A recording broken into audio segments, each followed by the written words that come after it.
Meditation is a movement in stillness. Silence of the mind is the way of action. Action born of thought is inaction, which breeds disorder. This silence is not the product of thought, nor is it the ending of the chattering of the mind. A still mind is possible only when the brain itself is quiet. The brain cells, which have been conditioned for so long to react, to project, to defend, to assert, become quiet only through the seeing of what actually is. From this silence, action which does not bring about disorder is possible only when the observer, the centre, the experiencer has come to an end. For then the seeing is the doing. Seeing is possible only out of a silence in which all evaluation and moral values have come to an end.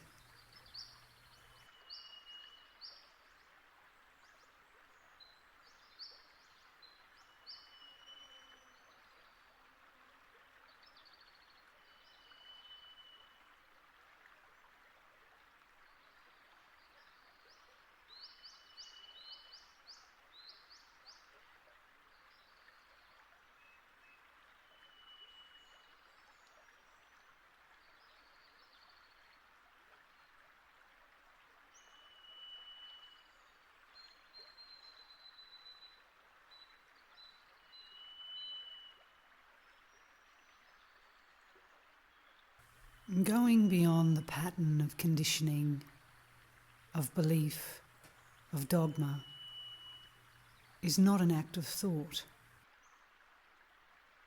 This must be clearly understood. Otherwise, you will be caught again in the prison of thought. After all, the you is a bundle of memory, tradition, and the knowledge of 1,000 yesterdays. So only with the ending of sorrow, for sorrow is the result of thought, can you step out of the world of war, hate, envy, and violence.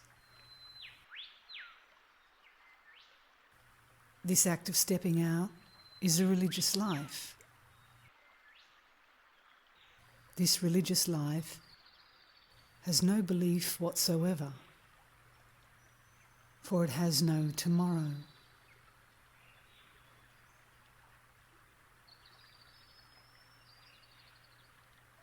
This very being, which is thought, has to come to an end.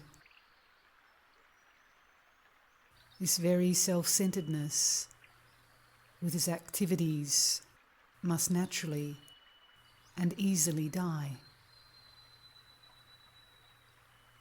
It is in this death alone that there is the beginning of the new religious life.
If you deliberately take an attitude, a posture, in order to meditate,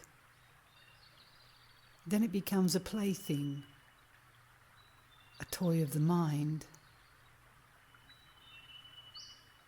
If you determine to extricate yourself from the confusion and the misery of life, then it becomes an experience of imagination. And this is not meditation. The conscious mind, or the unconscious mind, must have no part in it. They must not even be aware of the extent and beauty of meditation. If they are, then you might just as well go and buy a romantic novel.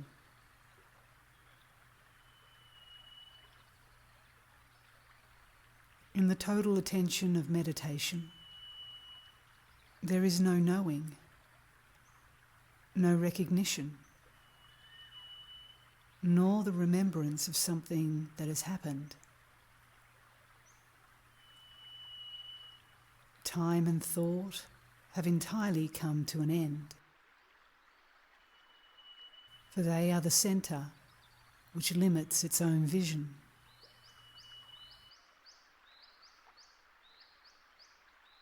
At the moment of light, thought withers away, and the conscious effort to experience and the remembrance of it is the word that has been.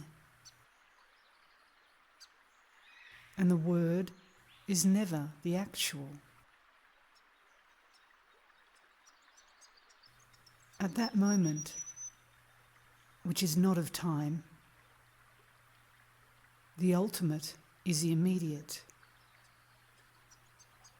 But that ultimate has no symbol, is of no person, of no God.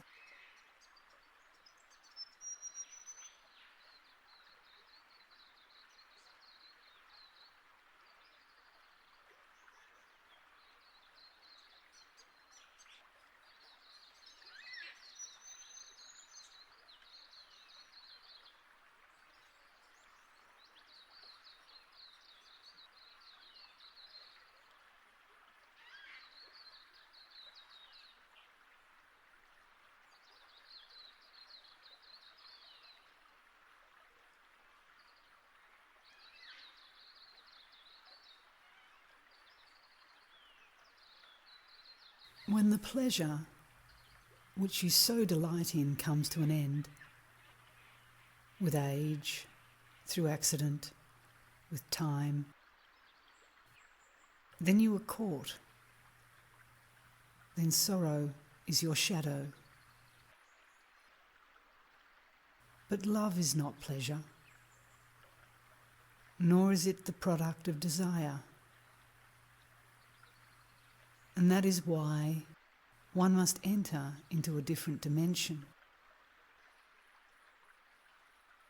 In that, our problems and all issues are resolved. Without that, do what you will, there is sorrow and confusion.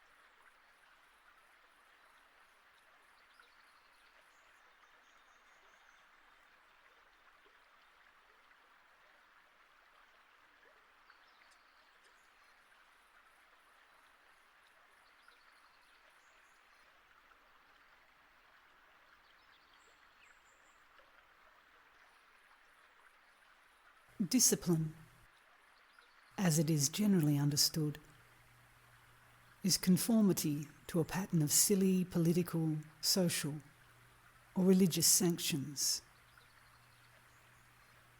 This conformity implies imitation, suppression, or some form of transcendence of the actual state.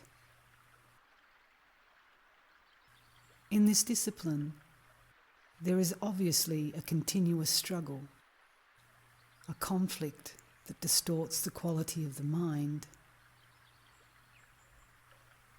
One conforms because of a promised or hoped for reward. One disciplines oneself in order to get something. In order to achieve something, one obeys and submits. And the pattern, whether it be the communist pattern, the religious pattern, or one's own, becomes the authority. In this, there is no freedom at all. Discipline means to learn, and learning denies all authority and obedience.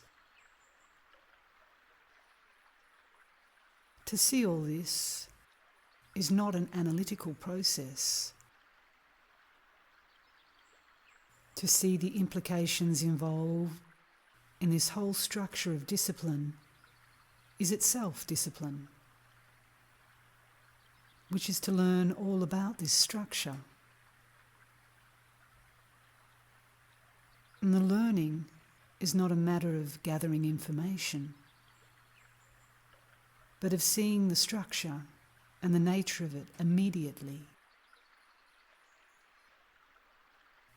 That is true discipline, because you are learning and not conforming. To learn, there must be freedom.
Meditation is not the mere experiencing of something beyond everyday thought and feeling,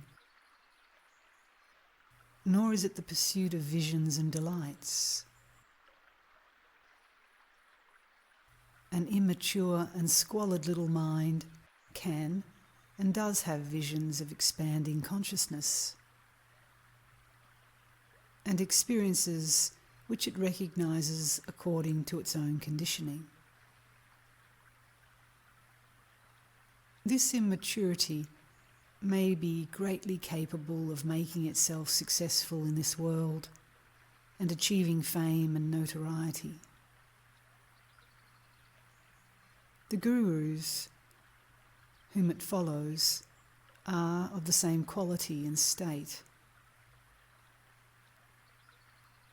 Meditation does not belong to such as these. It is not for the seeker, for the seeker finds what they want, and the comfort they derive from it is the morality of their own fears.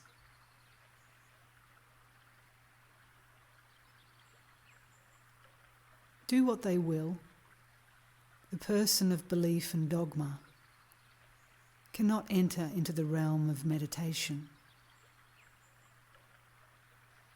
To meditate, freedom is necessary. It is not meditation first and freedom afterwards.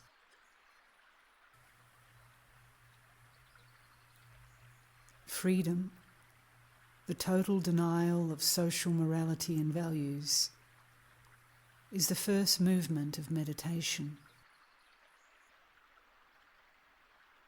It is not a public affair where many can join in and offer prayers. It stands alone and is always beyond the borders of social conduct. For truth is not in the things of thought, or in what thought is put together and calls truth. The complete negation of this whole structure of thought is the positive of meditation.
Meditation is a never-ending movement. You can never say that you are meditating or set aside a period for meditation. It isn't at your command. Its benediction doesn't come to you because you lead a systematized life or follow a particular routine or morality. It comes only when your heart is really open. Not opened by the key of thought, not made safe by the intellect, but when it is as open as the skies without a cloud. Then it comes without your knowing, without your invitation. But you can never guard it, keep it, worship it. If you try, it will never come again. Do what you will, it will avoid you. In meditation, you are not important. You have no place in it. The beauty of it is not you, but in itself. And to this, you can add nothing. Don't look out the window, hoping to catch it unawares, or sit in a darkened room waiting for it. It comes only when you are not there at all, and its bliss has no continuity.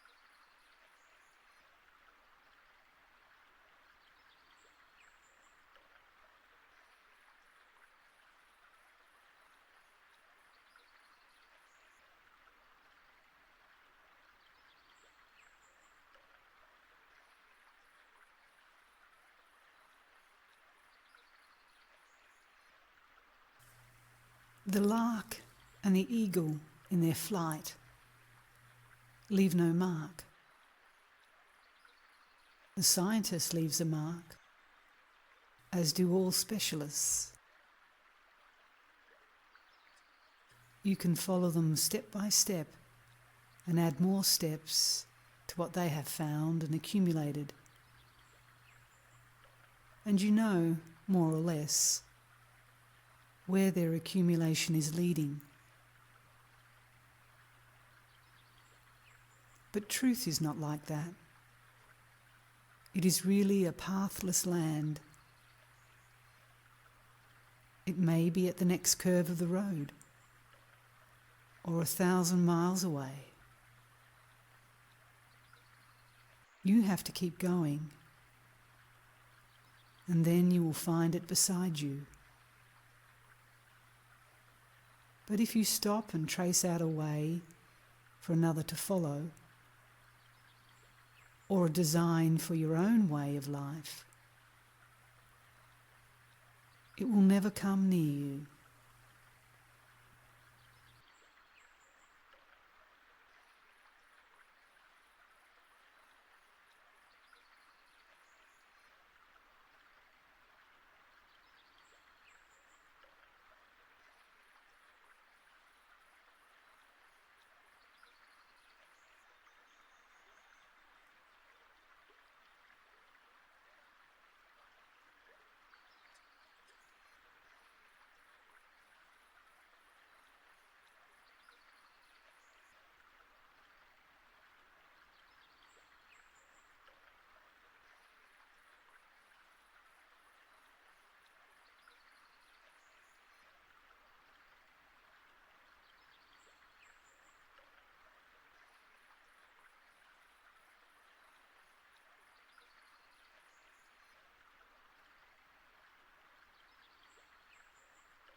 Innocency can be only with the death of yesterday. But we never die to yesterday. We always have a remnant, a tattered part of yesterday remaining. And it is this that keeps the mind anchored, held by time. So time is the enemy of innocency. One must die every day to everything that the mind has captured and holds on to. Otherwise, there is no freedom. In freedom, there is vulnerability. It is not the one thing after the other. It is all one movement, both the coming and the going. It is really the fullness of heart that is innocent.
Meditation is emptying the mind of the known.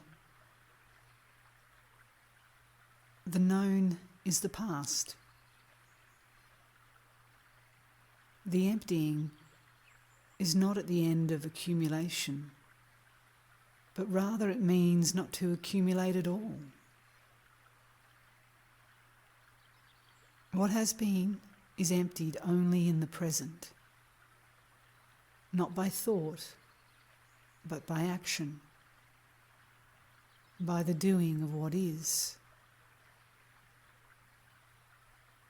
The past is the movement of conclusion to conclusion, and the judgment of what is by the conclusion.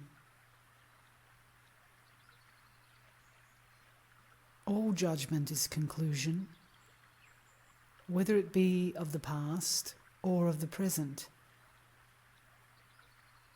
And it is this conclusion that prevents the constant emptying of the mind of the known. For the known is always conclusion, determination.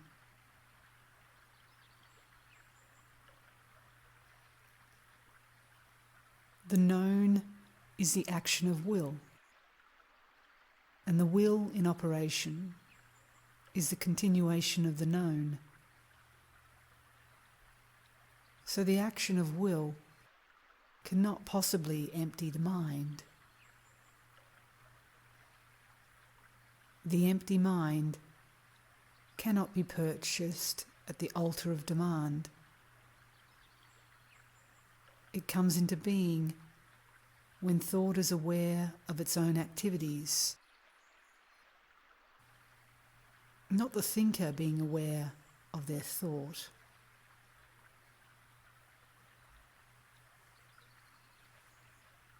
Meditation is the innocency of the present, and therefore it is always alone. The mind that is completely alone, untouched by thought, ceases to accumulate. So the emptying of the mind is always in the present.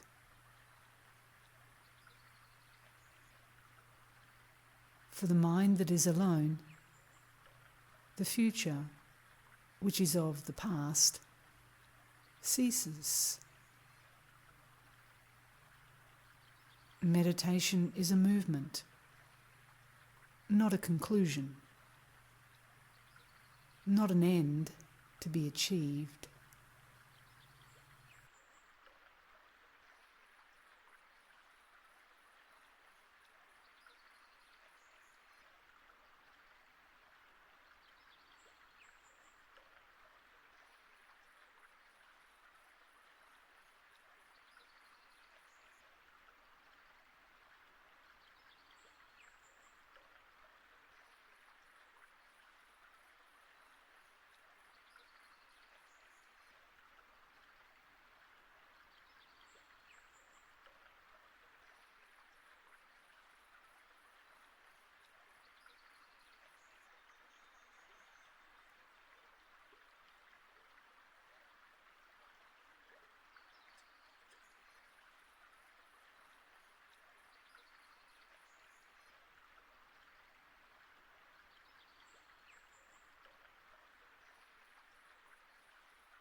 What you really want is security, isn't it?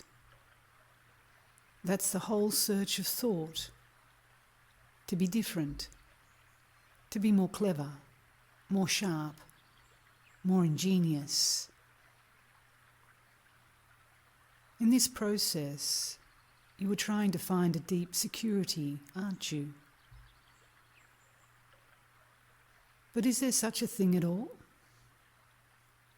Security denies order. There is no security in relationship, in belief, in action. And because one is seeking it, one creates disorder. Security breeds disorder. And when you face the ever-mounting disorder in yourself, you want to end it all.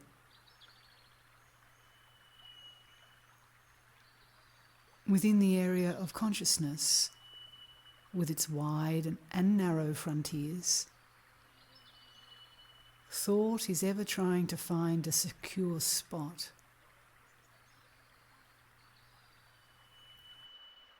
So thought is creating disorder.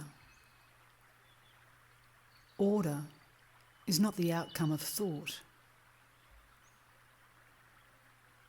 When disorder ends, there is order. Love is not within the regions of thought. Like beauty, it cannot be touched by the paintbrush. One has to abandon the total disorder of oneself.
Sleep is as important as keeping awake, perhaps more so.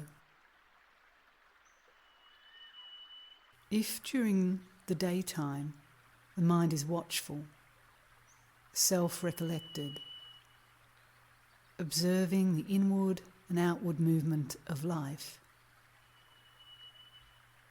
then at night meditation comes as a benediction. The mind wakes up, and out of the depth of silence, there is the enchantment of meditation, which no imagination or flight of fancy can ever bring about.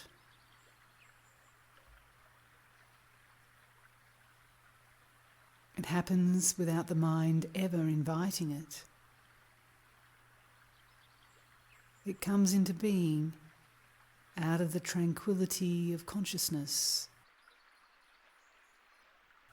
not within it, but outside of it,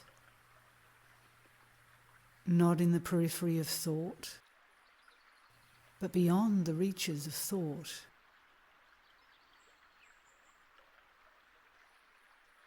So there is no memory of it, for remembrance is always of the past, and meditation is not the resurrection of the past.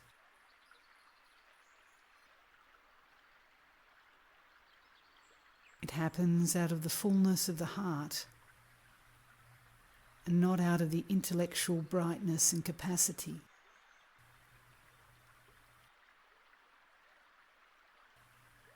It may happen night after night, but each time, if you are so blessed, it is new. Not new in being different from old, but new without the background of the old. New in its diversity and changeless change.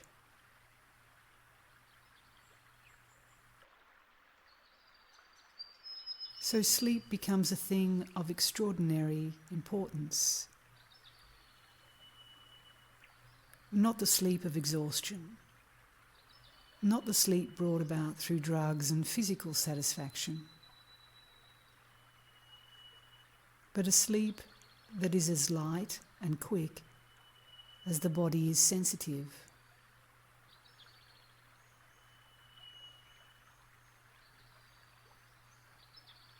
And the body is made sensitive through alertness.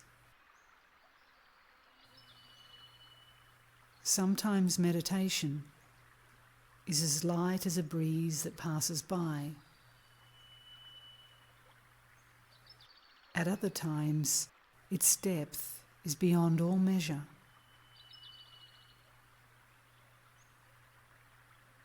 But if the mind holds one or the other as a remembrance to be indulged in, then the ecstasy of meditation comes to an end.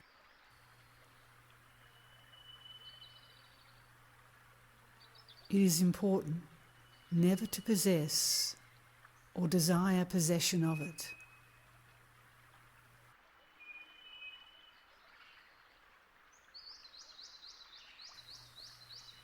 The quality of possessiveness must never enter into meditation, for meditation has no root, nor any substance which the mind can hold.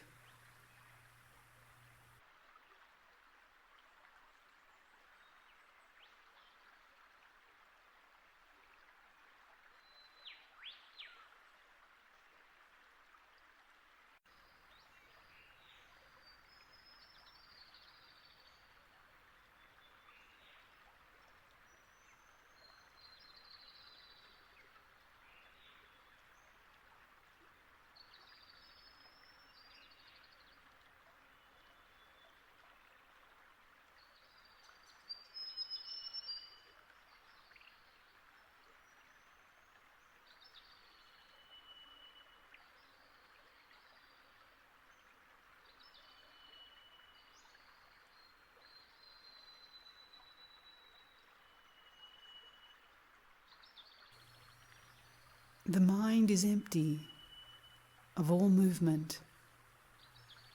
Therefore, there is no entity to initiate any movement. Let it remain empty. Let it be empty.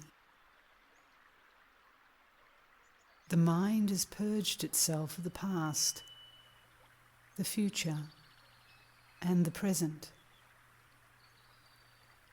It has purged itself of becoming, and becoming is time. So there is no time.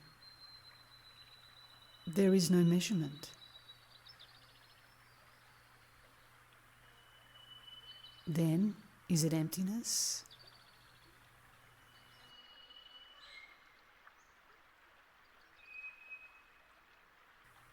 Forget what has been said. Forget also that it comes and goes. When it comes and goes, it is of time. And then there is the observer who says, it is here, it is gone.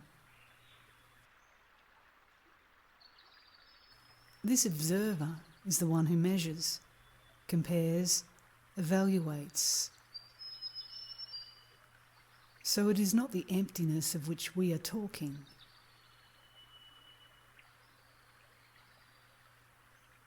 When there is no measurement and no time, is there a frontier or an outline to emptiness? Then can you ever call it emptiness or nothingness?